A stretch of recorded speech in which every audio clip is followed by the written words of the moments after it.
ari akantu abantu benshi bagiye bansaba batandukanye,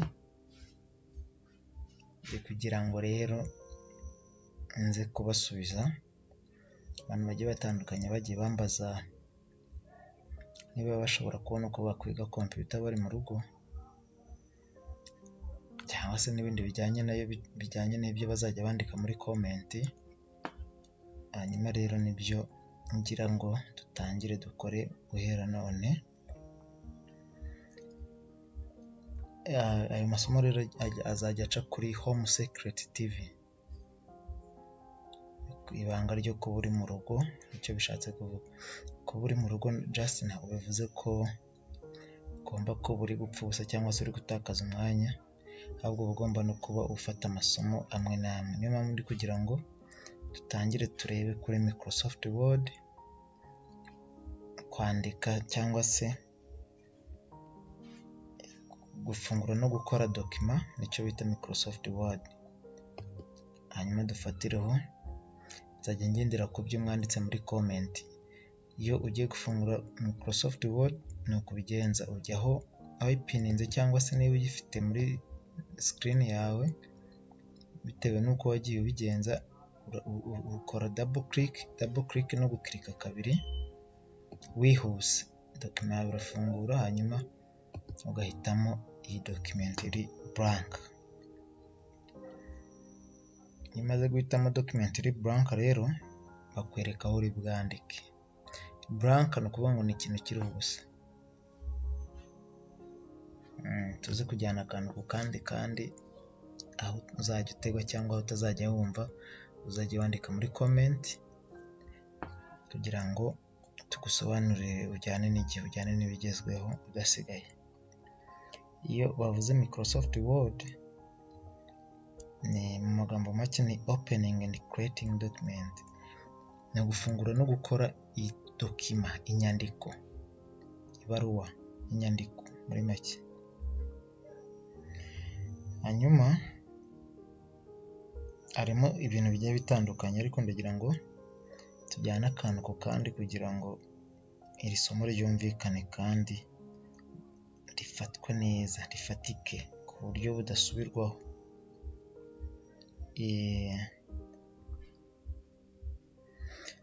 Iyo ugiye gukora inyandiko, ikintu cya mbere ugomba kwibandaho, nubwo waba utarandika, ugomba kwibanda ku bintu bitari byinshi, kimwe cyangwa bibiri. Reka tuvuge kimwe cy'ibanze. Urafata suri yawe uyizana hano mu nguni y'ibumoso, ureba ahanditse file, ukandeho, irakwereka ibintu bigiye bitandukanye, ariko twebwe icyo dushaka ni ugukanda hano hari save as. Ushobora gukora save kubera ari ubwa mbere, ariko ukora save as kubera ko ukeneye guhitamo aho uri bubike document yawe. Hanyuma uze ukande hano kuri save as, uze uhitemo aho urabika document yawe. Iyo ukanze hano kuri this PC, ushobora guhitamo desktop, akwereka amafoda menshi agiye atandukanye, uhitamo iyo wifuza kubikamo. Hanyuma hano iyo ukanzeho gutya, bino bishobora kubisiba, ugafata ibaruwa yawe ukayita izina ushaka. Iyo umaze kubyita izina ushaka, wahisemo na folder hano ushaka, ukanda hano kuri save. Reka ibyo bireke kudutinza wenda, kubera ko ntacyo turandika, ahubwo tubanze tugire ibintu bikeya twandika. Hano Microsoft Word, ikintu cya mbere ugomba kumenya ni ugukora typing. Iyo tuvuze typing ni kwandika ibintu runaka. Good morning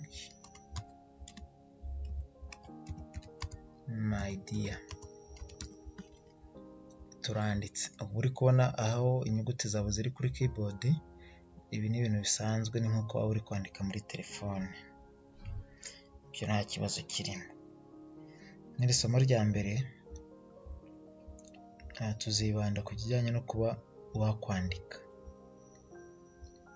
Umara kumenya uko wandika, iyo uri kwandika bijyana n'uko ushobora gusiba, kubera ko ushobora kwandika ikintu gikosheje cyangwa se ukandika ifuti cyangwa se ikintu kitari cyo. Iyo ugiye gusiba ureba hari backspace kuri computer yawe, reba handitse backspace, cyangwa se ushobora kuhasanga buto mu ruhande rw'iburyo kuri computer yawe itagize ikintu na kimwe yanditseho, iriho akantu k'agakubo kari mu akazu kameze nk'agacumu. Iyo niyo bita backspace. Iyo ukozeho ubona ko inyuguti zigenda zivaho. Hanyuma kari munsi y'ahanditse delete cyangwa se gusiba. Ubwo rero fungura mashini yawe niba uyifite, niba ufite computer, hanyuma ubikore kugira ngo tuze kujyana neza tudasigana. Niba wayifunguye reba aho twahereye, utangire ubikore nk'uko twagiye tuvuga. Wabikoze, wanditsemo ikintu, wacyanditse. Niba wanditse nabi siba, reba hari backspace, bishobora kuba byanditse kuri computer yawe, cyangwa se hari akazu kariho ubusa ariko kariho akantu k'agakubo iburyo hejuru munsi ya delete, tushe ya kabiri uturutse hejuru. Baza kubibona. Hanyuma gusigamo umwanya, uri kwandika ukeneye gusigamo umwanya, ukanda reba iyo tushe ndende iri kuri mudasobwa yawe, kuri computer yawe, tushe ndende kuruta izindi zose, niyo bita space, gusigamo umwanya. Uri kubibona? Gikandeho niba ukeneye gusiga umwanya hagati y'ijambo n'irindi. Ndatekereza ko rero nk'abantu bagitangira, iri somo rirahagije, bikore. Ushobora kuba rero utari umutangizi, utari beginner, ukeneye wenda amasomo ari advanced, andika muri comment icyo wumva ushaka ko twakora kugira ngo bakorere amasomo y'umwihariko. Ahangaha nabigeneye abantu bagitangira. Ushobora kuba uri umwana muto uri kwiga muri high school, cyangwa se uri umuntu utarigeze wenda ugira amahirwe yo kwiga computer, nubwo waba warize ibindi, cyangwa se utaragiye ku ishuri. Niba ndi kugira ngo tujyane akantu ku kandi. Niba rero ufiteho amakuru, ufiteho notion, shyira muri comment icyo wumva ushaka ko twakwiga. Niba ari kuri Microsoft Word, even if Microsoft Excel, PowerPoint, whatever, bishyire muri comment, hanyuma tugukorere isomo ry'umwihariko. Graphic design, Photoshop, Adobe Premiere, whatever. Niba uri umuntu ufiteho notion, washyira muri comment icyo ushaka ko dukora. Hanyuma aya masomo agenewe abantu bagitangira, bari gutangira kwiga mudasobwa, Microsoft Word cyangwa se Microsoft Office. Murakoze rero. Kugira ngo iri somo utazagaruka ukaribura, reba ahantu handitse subscribe kuri iyi channel, ujyeho ukandeho, kande subscribe kugira ngo utazagaruka ukatubura. Niba udakoze subscribe, hari amahirwe menshi ko utazongera kubona notification y'aya masomo, ariko nukora subscribe